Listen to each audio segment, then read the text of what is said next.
Strive Masiyiwa, the first official Zimbabwe billionaire. There are a lot of billionaires in Zimbabwe, just they're not official because of a lot of corruption and everything. But yeah, Strive Masiyiwa is a Zimbabwean businessman. He is a founder and chair of Econet Wireless, which is a group of, as I'll explain later, owns a lot of businesses in Zimbabwe and all of Africa.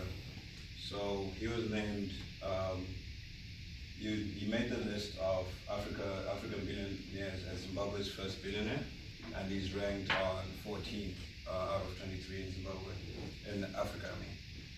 Econet Group owns Econet Global, Econet Wireless Africa, Econet Wireless International, Econet Media, and Econet Enterprises and Liquid Telecom groups.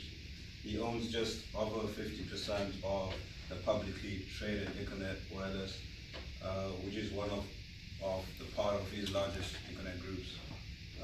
Masiyiwa also owns just over half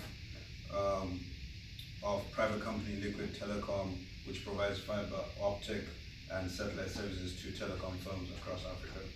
His other assets include stakes in mobile phone networks in Burundi, Lesotho, and investments in fintech and power distributions firms in Africa. He is,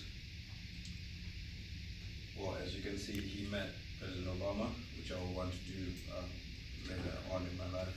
And he's one of the influential people in Africa, one of the most influential people in Zimbabwe, I would say. And he made it to the spirit. Oh, sorry about that.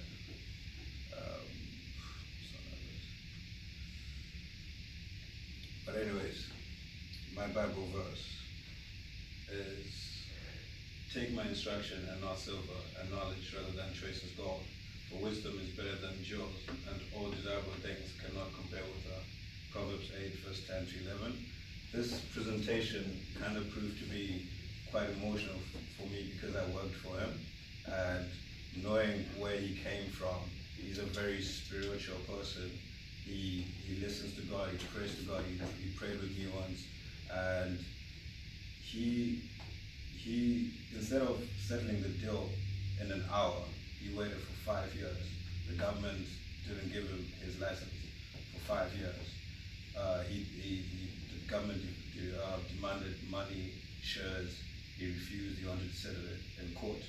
And I remember there was a court date, but it was a holiday, and the judge had just been promoted to be in the Supreme Court, and he called Strive Masiyiwa and said, he called Strive Masiyiwa's lawyers and said they want to do the court case on that holiday because he was supposed to be promoted to be the Supreme Court.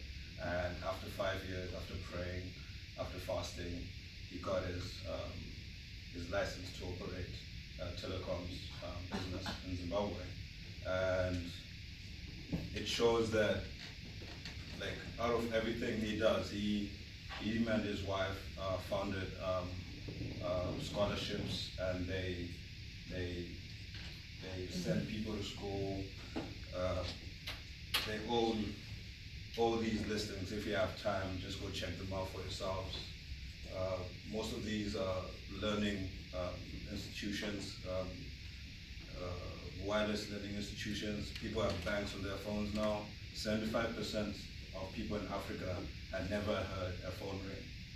Just because of this guy, almost 40% of those 75% have phones, have a bank account on their phones, have a phone number, have an ID, have something for themselves, and can communicate with people internationally and locally.